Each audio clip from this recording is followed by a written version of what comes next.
सुप्रभात। आज कक्षा 1 विषय हिंदी अध्याय 15 शरणागति रक्षा के बारे में पढ़ेंगे। शीर्षक है शरणागत की रक्षा। उस समय शासनकार हमीरदेव सिसोदिया जो मेवाड़ भोइल वंश के संस्थापक थे, जिन्होंने शासन किया, उसके समकक्ष दिल्ली के जो राजा थे वो थे अलाउद्दीन खिलजी। और अलाउद्दीन खिलजी का एक सेनापति था माहिम शाह। वो किसी गलती के कारण उसको सजा मिलने वाली थी, तो गलती की थी, इस वजह से वहां से वो भागकर वो राणा हमीरदेव सिसोदिया के पास आता है शरण के लिए। और उस समय राणा हमीरदेव सिसोदिया और माहिम शाह के बीच में होने वाला वार्तालाप उनके बारे में बताया है। तो आइए हम जानते हैं पाठ का विषय।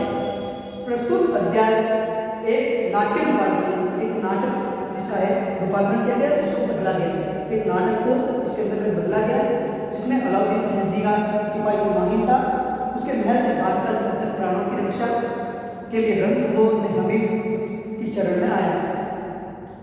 अब अलाउद्दीन खिलजी जो दिल्ली का सुल्तान था, उसके वहाँ एक सिपाही था माहिम शाह। उसने किसी के कारण छोटी सी गलती कर दी, तो उसके कारण उसको मौत की सजा मिली। अब वो मौत की सजा से वहाँ से महल से भागकर किसी भी प्रकार से वो बचकर वो है अपने प्राणों की रक्षा के लिए रणथंभौर, जहाँ वहाँ का शासक था हमीरदेव, उनके पास गया और कहा कि मेरे प्राणों की रक्षा कीजिए। अंत में क्या हुआ, प्रस्तुत अध्याय के माध्यम से पढ़ते हैं। अब अंत में क्या होता है, अब इस पूरे पाठ में बताया गया। आइए हम शुरू करते हैं शरणागत की रक्षा। रणथंभौर के राणा हमीरदेव अपने शासनकार या राजदरबार में बैठे हुए हैं। अब राणा हमीरदेव वो अपने शासन में बैठे हुए, अपने दरबार में बैठे हुए, राज सिंहासन में बैठे हुए और राजकाज कर रहे थे। और जो शासन के अंदर गतिविधियों के अंदर जो कार्य हो रहा था, उस कार्य को संपादन कर रहे थे, उनको कर रहे थे कि किसी ने पुकारा। तभी वहाँ पर अचानक कोई व्यक्ति आया और पुकारने लगा, मैं आपकी शरण में आया हूँ महाराज। अब वो वहाँ पर दरबार में आता, कह रहा है मैं आपकी शरण में आया हूँ, मैं आपके इस महल के प्रांगण में आया हूँ और आपके अधीन आया हूँ, आप मेरे प्राणों की रक्षा कीजिए। हमीर ने आंखें ऊपर की। हमीर जो काम कार्य में व्यस्त थे, वो उन्होंने अपनी दृष्टि है, अपनी आंखें हैं, वो है ऊपर कर ली, तो देखा कि मुसलमान योद्धा उनके सामने था। अब उन्होंने देखा कि मुसलमान योद्धा एक वीर सिपाही जो उनके सामने था, सिर उसका झुका हुआ और गला व्यथा से बनाया हुआ, और व्यथा का अर्थ होता दुख, और बनाया हुआ घबराया हुआ। अब उसका सिर देखा तो झुका हुआ था और दुख, और उसके पीछे जो लगी हुई सेना, उसके कारण बहुत घबराया हुआ था, जिसके कारण बहुत डरा हुआ था। तो राणा हमीरदेव ने पूछा, कौन हो तुम? तो हमीरदेव, महाराज मैं दुखिया हूँ, मैं किसी कारण से दुखी हूँ। और है महाराज को कहता है राणा हमीरदेव से कि महाराज मैं दुखी हूँ और मेरे प्राण संकट में हैं, और मेरे जो प्राण हैं, मेरे जो सांसें हैं वो अंतिम घड़ी यानी आपके शरण में हैं, और मैं आपकी शरण में आया हूँ। किसी भी प्रकार से आप मेरे को बचा लीजिए, आप मेरे उद्धार हैं। मैं वहाँ से भाग कर आया हूँ और किसी भी प्रकार से मेरे प्राणों की, मेरे जो शरीर की है वो रक्षा कीजिए आप। तो आगंतुक ने पूरी कहानी बनाई। आगंतुक का अर्थ है आने वाला, जो यहाँ पर भी आने वाला था, घर पे या कहीं पे भी जो व्यक्ति आने वाला था उसको आगंतुक कहते हैं। तो वो भी महल के अंदर तक आया हुआ था, नया था, इसलिए वो आगंतुक ने पूरी कहानी सुनाई। आने वाले व्यक्ति ने वो पूरी कहानी सुनाई और कहा मेरा नाम महाम शाह है। उसने अपना नाम बताया, मेरा नाम महाम शाह है। काम सिपाहीगिरी, बादशाह अलाउद्दीन खिलजी का खादिम का मतलब नौकर या सेवक। तो वो कह रहा है कि मैं अलाउद्दीन खिलजी की जो सेना है उसके अंदर सिपाही हूँ और सिपाही का कार्य करता हूँ, और मैं अलाउद्दीन खिलजी का नौकर हूँ, सेवक हूँ। एक मामूली सी बात पर बादशाह नाराज हो गए और कह रहे एक छोटी सी बात होगी जिसके कारण मेरे और बादशाह के बीच में छोटी सी बात हो गई, जिसके कारण बादशाह है वो नाराज हो गए और नाराज होने के कारण मेरे लिए फांसी का हुक्म दे दिया। हुक्म का अर्थ था आदेश। उन्होंने मेरे लिए फांसी का हुक्म दे दिया, आदेश दे दिया। वे घड़ियां नजदीक थी, घड़ियां मतलब समय, वो समय नजदीक आ रहा था, मेरी मौत का समय है वो नजदीक आ रहा था। जब फांसी का फंदा दम तोड़ देता और मेरे को वहां पर फांसी लगाई जाती और मैं वहीं पर लटक कर अपना दम तोड़ लेता, मृत्यु को प्राप्त हो जाता और मेरी लाश को चील और कुत्तों के सामने फेंक दिया जाता। और कह रहे जब मेरी मृत्यु हो जाती और मेरा ये शरीर नश्वर हो जाता, किसी काम का नहीं होता, तो ये शरीर है वो किसी जो पक्षियों के सील और कुत्तों के साथ फेंक देते, वो उनका भरण पोषण करते, उसी को अपना खाना बनाते।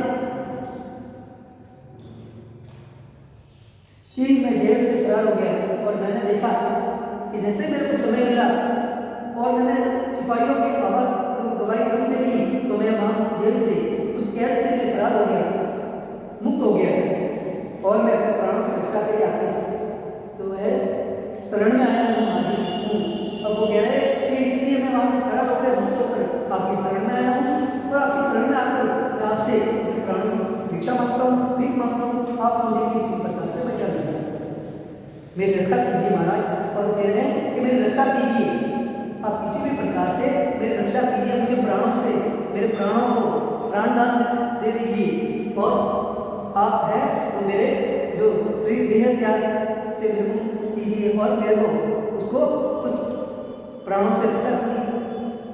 हमीर ने गौर से महान को देखा और हमीर देव वहाँ बैठे बैठे कुछ सोच रहे थे। उन्होंने गौर से देखा उस महान साहब ऊपर से नीचे विस्तृत और गहन दिल से उनको देखा। माम साहब घबराया हुआ था, माम साहब और डर के मारे अलाउद्दीन खिलजी जो दिल्ली का महान सुल्तान था, जिसके कारण जितने भी जो शासक थे वो सारे शासक उनसे डरते थे, तो माम साहब को पता था कि वो अलाउद्दीन खिलजी और मेरे पीछे सेना जरूर भेजेगा, इसलिए वो बहुत घबराया हुआ था कि मेरे जो है मेरे किसी भी प्रकार से आप मेरे प्राणों की रक्षा कीजिए, बचाइए। दिल्ली और रणथंभौर के बीच राजपूत के कई राज्य हैं। अब वो जो है हमीर चौहान वो बोल रहे हैं कि दिल्ली और रणथंभौर के बीच में पता नहीं अनेक कितने राज्य हैं, आप वहाँ क्यों नहीं गए, वहाँ जाकर वहाँ मदद क्यों नहीं मांगी। तो कहते हैं मान साहब हमीर ने गंभीरता से पूछा कि इतने सारे राज्य हैं, वहाँ जाकर मदद क्यों नहीं मांगी, शरण क्यों नहीं मांगी। और भी दिन होकर महाम ने कहा, दिन का मतलब आपको मैंने बताया था कि जैसे ही लाइनों की या शब्दों का हेरफेर हो जाता है तो उसका अर्थ बदल जाता है। इन मात्राओं का हेरफेर होते ही तो इस दिन का अर्थ होता है गरीब। अब महाम साहब गरीब होकर उसके सामने और निर्धन होकर वो है वो बता रहे हैं, कहा महाराज मैं सबके दरवाजे पे गया था, दुखी होकर निर्धन होकर गरीब जैसा होकर उन्होंने कहा कि मैं सबके दरवाजे पे गया था, सबने मुझे सांत्वना सबने दी, लेकिन जो है लेकिन शरण कोई नहीं दे सका। लेकिन जो था मेरे लिए मेरे ऊपर आगे कुत्ते जो अलाउद्दीन खिलजी करने वाला है, तो उनके डर से जो है शरण में रहने के लिए कोई नहीं दे सका, क्योंकि मैं दिल्ली का बादशाह अलाउद्दीन खिलजी का घोड़ा हूँ। घोड़ा का मतलब होता है भागा हुआ। अब वो कह रहा है कि दिल्ली के अलाउद्दीन खिलजी के वहाँ से मैं भागा हुआ हूँ, मैं घोड़ा हूँ, घोड़ा घोषित कर दिया गया हूँ और मुझे शरण देकर मुझे कोई नाराज नहीं करना चाहता। और जितने भी शासक थे वो अलाउद्दीन खिलजी से डरते थे और डरने के कारण जो है महाम साहब को शरण दे नहीं पाया और शरण देने के लिए उसने कहा कि मैंने सब जगह कोशिश की थी लेकिन सब उनसे डरते। सहानुभूति तो सबने दी, सांत्वना तो सबने दी, लेकिन कोई भी मेरे को शरण दे नहीं सका। हमीर ने अपने सलाहकारों को देखा और अनुत्साहित पाया। सलाहकार जो सलाह देते हैं, जो मशवरा देते हैं, तो उन्होंने अपने सलाहकार थे जब भी कोई ऐसी गंभीर परिस्थिति आती थी उनसे सलाह मांगते थे, तो उन्होंने सलाहकारों की ओर देखा तो अनुत्साहित पाया। उसके अंदर जोश नहीं था उन सलाहकारों के अंदर, जो उनके जो सेना नायक थे, सेना के अंदर काम करने वाले जितने भी थे, जो सलाह देने वाले भी थे, वो लोग उन उत्साह पाया, जोश नहीं पाया। उनकी राय थी, महाराज मामसा की तलवार आज आपकी शरण में है, लेकिन कल हमारे खून की प्यास थी। अब वो बता रहे उनके जो सेनापति हैं, उनके दरबार में जितने भी वो कार्मिक है, कर्मचारी, वो बता रहे हैं उनको कि जो आज मामसा की तलवार आपकी शरण में है, ये आपके मतलब अपने प्राणों की भीख मांग रही है, लेकिन यही कल तक अपने राजपूत राजवंशों के जितने भी सेनापति, जितने भी जो सेना थी, उनके खून की प्यासी थी, और आज ये आपकी शरण में आई है। हमें उसे अपनी शरण में लेकर दिल्ली के तख्त की लपलपाती प्रौढ़ाग्नि को देवता क्यों नहीं? अब तक का मतलब राज सियासत। अब वो कह रहे हैं दिल्ली के राज सियासत जो अलाउद्दीन खिलजी जहाँ पर बैठा हुआ है, उसकी क्रोधाग्नि को, उसकी अग्नि को, उसके जो है क्रोध का मतलब होता है, आपको पता ही है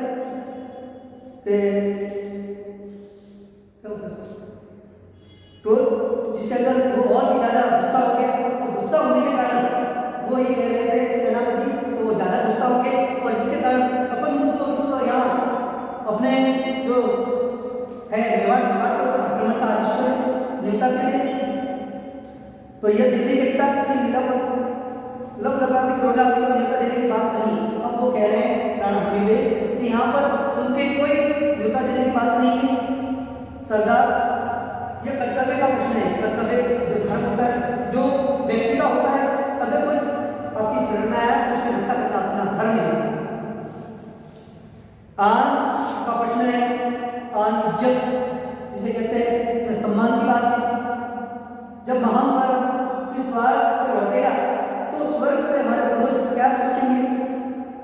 तो कह रहे हैं महान जो है, महान को मान लो उनके सुपुर्द कर देंगे, उसको सौंप देंगे, तो सौंप देने के बाद जब ये अलाउद्दीन खिलजी उनको मृत्यु दंड दे देगा, और मृत्यु दंड दे देने के बाद जब ये स्वर्ग में पहुंचेगा, तो स्वर्ग में पहुंचने के बाद वहां अपने जितने भी पैतृक जो अपने जो बुजुर्ग हैं वो वहां पर गए हुए उनसे प्रश्न करेगा, और प्रश्न करने के बाद वहां कहेंगे कि जो हमारा जो कर्तव्य था, जो धर्मपरायण था, लोगों की रक्षा करना, शरण में आए हुए थे, वहां क्या जवाब देंगे? उनके सामने हमारी क्या इज्जत रहेगी? क्या उन्हें स्वर्ग के सुख साथ काटों का चुंबन का अनुभव न होगा? तो कह रहे हैं कि जो हमने जो पूर्वज है, उन पूर्वजों को कैसा लगेगा कि जब शरण में आया हुआ व्यक्ति जब उनकी रक्षा नहीं कर सके, तो उनको भी उस स्वर्ग में भी कांटों के समान प्रतीत होगा, उनको ऐसा लगेगा। हमीर ने आवेश में पूछा, आवेश का मतलब होता है जोश में आना। हमीर ने जोश में आकर उनसे पूछा, सरदार ने कहा क्षमा करें महाराज, आपकी बात परम पवित्र है, पर कर्तव्य की भी सीमा होती है। अब वो कह रहे हैं जो सेनापति है वो उनको बता रहे हैं कि महाराज सब कुछ आपकी बात सही है, लेकिन कर्तव्य की भी एक सीमा होती है। कर्तव्य भी निर्धारित जो बंधनों में बंधा हुआ होता है, उनके अनुसार उनको कार्य करना पड़ता है। कर्तव्य की सीमा हमें जो है वो वापस बोलते, कर्तव्य की क्या सीमा होती है? कड़क कर हमने न पूछा, यदि जोश में आकर आवश्यक आकर पूछा, कर्तव्य की सीमा कर्तव्य, और कर्तव्य की सीमा है कर्तव्य पालन। जब अपन किसी व्यक्ति की मदद करते हैं और उसकी शरण में आए हुए की रक्षा करते हैं, वो कर्तव्य पालन होता है। सबसे बड़ा धर्म वो है कर्तव्य का पालन, तो सुख मिलेगा या दुख। अब वो कह रहे हैं राणा हमीरदेव सिसोदिया कि कर्तव्य पालन के अंदर क्या होगा, या दुख मिलेगा या सुख मिलेगा, या तो अपनी विजय होगी या पराजय होगी।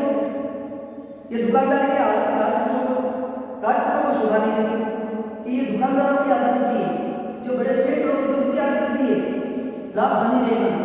ये हमारे राजपूतों की है, ये शोभा की वर्ती नहीं है, हमारी आदत नहीं है।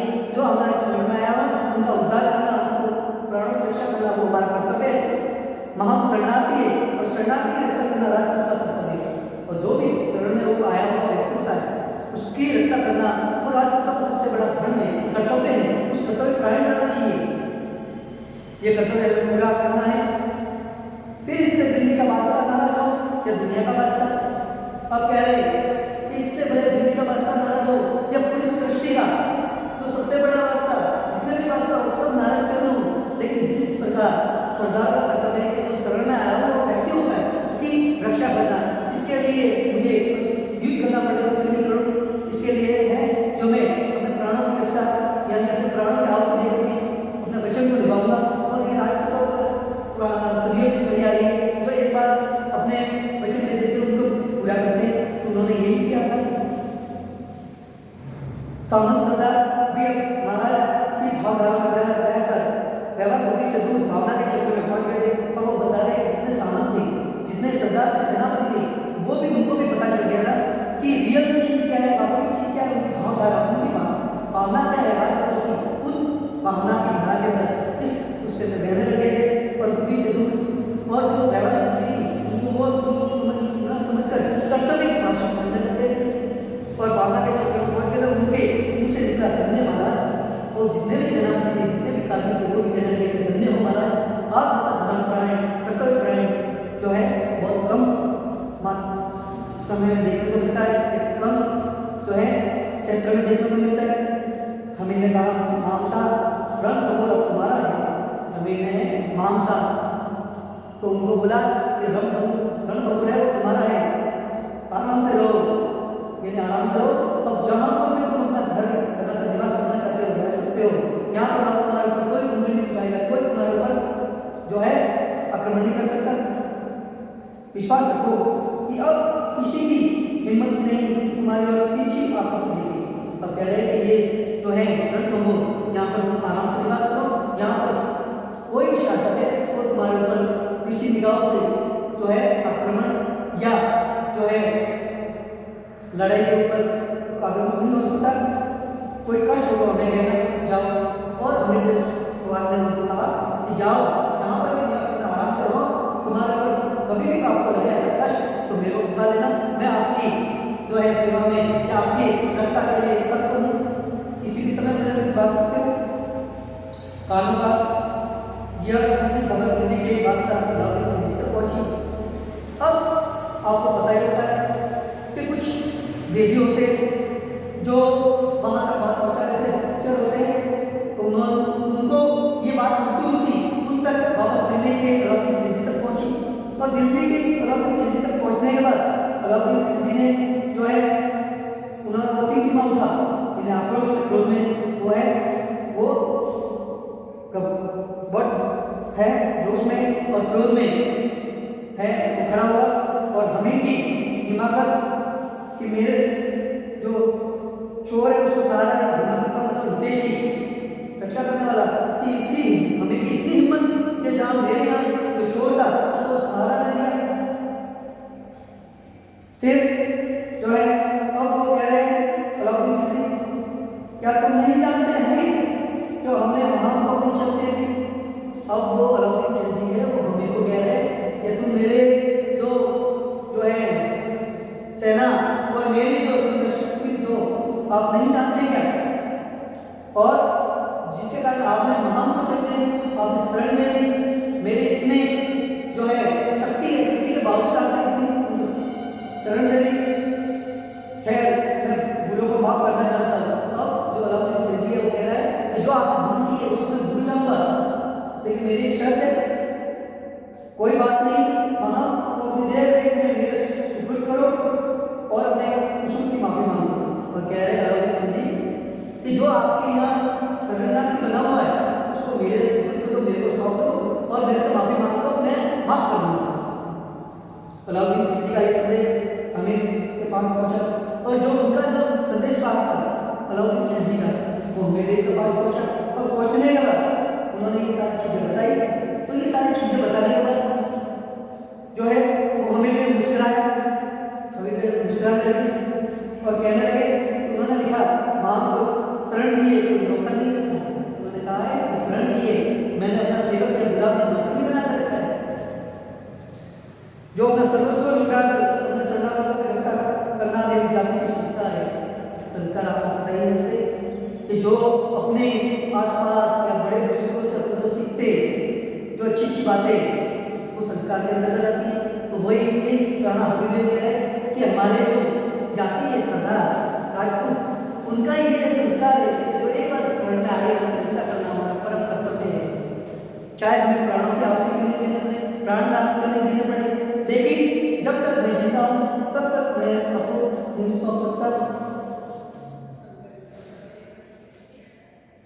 सपने में भी उम्मीद न रखिए कि महाम को मैं आपके दरवाजे पर लाऊंगा, जो आप मुनासिब समझे कीजिए। और कह रहे हैं कि जो भी आप सपने में भी नहीं सोच सकते, आप जो भी उचित समझो वो व्यवहार के साथ कर सकते, लेकिन मैं है वो महाम साहब को आपके सुपुर्द नहीं दूंगा, आपको नहीं सौंपूंगा और नहीं सौंपूंगा। चाहे आपको जो भी मुनासिब लगे, आप चाहे तो आक्रमण कर सकते हैं, आप चाहे तो लड़ाई के लिए बिल्कुल बजा सकते हैं। जवाब क्या था? वो भी बलिंदा था, जिसने खिलजी के बात में आग लगा दी। जो हमीर चौहान का जवाब इतना जोशपूर्ण था और इतना भड़कीला था कि जिसके कारण खिलजी की बारूद का मतलब होता है यहाँ पर, जिसके कारण ये जल्दी से कोई भी चीज है उसके ऊपर आक्रमण करने से जल्दी से नष्ट हो जाए। चिंगारी जैसे कहते हैं, चिंगारी के अंदर जैसे आप दीपावली के समय जो पटाखे लाते हैं उसके उसी के समान बारूद होता है। और बारूद का प्रयोग उस समय आपको पता ही है, बम विस्फोट और उनके लिए किया जाता है। तो उनके लिए उनको जैसे बारूद में जो है आग लगा दी हो और वो तिल उठाओ, वो जोश के कारण, क्रोध के कारण वो बहुत ही उसके और उन्होंने कुछ दिन बाद अपनी फौजों के साथ रणथंभौर को घेर लिया। फिर अलाउद्दीन खिलजी ने जैसे उनका ये हुक्म सुना, ये उन्होंने सुना तो उन्होंने रणथंभौर के ऊपर आक्रमण कर लिया और आक्रमण करके रणथंभौर को चारों तरफ से घेर लिया। ये सन 1301 की बात है, जब 1301 में रणथंभौर पर अलाउद्दीन खिलजी आक्रमण करता है और चारों तरफ से रणथंभौर को घेर लेता है। अब लड़ाई झगड़े से क्या फायदा? हमीर ला महाम मुझे शब्द, और जैसे उसने इस किले को घेर लिया और घेर लेने के बाद अलाउद्दीन खिलजी है वो कहता है हमीर चौहान से कि हमीर जो ये जो है सुपुर्द कर दे, सौंप दे, अब लड़ाई करने में कोई नहीं था। खिलजी का ये आखिरी संदेश था।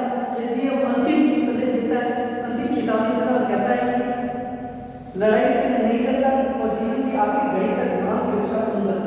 और जो हमीर चौहान है वो कह रहे हैं लड़ाई जो है मैं लड़ाई से नहीं करता, जो है अंतिम जब तक मेरी सांस है, अंतिम सांस तक मैं लड़ता रहूंगा और वहां की रक्षा करूंगा। जो वहां है सिपाही उसकी रक्षा करूंगा। हमीर का ये आखिरी उत्तर था। दूसरे दिन रण दुर्भी बज उठी। रण का मतलब होता है युद्ध क्षेत्र में वहां पर बिल्कुल बजे और ऊंची पहाड़ी पर बना रणथंभौर का किला चारों तरफ फैले साइड फौजें और रणथंभौर के चारों तरफ से उसको घेर लिया। साइड फौजों ने, मुस्लिम फौजों ने एक तरफ भरपूर साधन, दूसरी तरफ आन।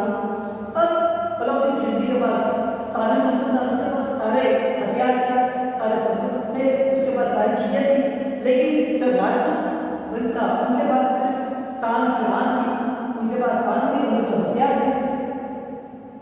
लड़ाई क्या थी? यह बात की बाजी, और ये बाजी जिसका निशान है एक आदमी के प्राण और प्राण के लिए हजारों प्राण। अब राजपूतों के लिए सबसे बड़ा वचन था। अब उन्होंने वचन दे दिया कि मैं इसके लिए चाहे प्राणों की रक्षा करेंगे, अपने प्राण के लिए, एक प्राण के लिए जो महाहिंसा था उसके प्राणों के लिए यहाँ पर 1000 प्राणों की आहुति देने के लिए राजपूत तैयार हो गए थे। और सरसों के दानों के तरह देने पर, सरसों के दानों के तरह मतलब वो अकेला व्यक्ति, और अकेले व्यक्ति के लिए अपना पूरा साम्राज्य के लिए वो लड़ रहे और साम्राज्य उनके सुपुर्द हो जाएगा। इसलिए दोनों ओर से हजारों योद्धा काम है और एक व्यक्ति के लिए उनकी तरफ से भी हजारों योद्धा थे और राजपूत राजाओं की तरफ से भी हजारों योद्धा थे। लेकिन एक व्यक्ति जिसको वचन दे दिया, उस वचन को निभाने के लिए हजारों व्यक्तियों पर कुर्बानी दी जा रही। बादशाह ताकत सीखती, दिल्ली उसे पूरा कर देती। जब भी बादशाह की ताकत जब भी कमजोर होती या सेना कम पड़ती तो वहां से भेज दी जाती और दिल्ली की जितनी भी जो चीजें थी उसको पूरा कर दिया जाता। तो पर हमीर की शक्ति तारा की लहर पर जाती और इधर जो थी राजवंशों की धारा थी 5-5 साल के बाद तो उनकी धारा के तरफ बह जाती। फिर भी मंडल होती, हर टूटती तलवार 100 को 99 कर देती, यानी जितने लोग थे उनको मारती जाती, 100 को 99 कर देती, कम होते जाते रहते और हर गिरता सिपाही 1000 को 999 कर देता। और हर सिपाही जो है 1000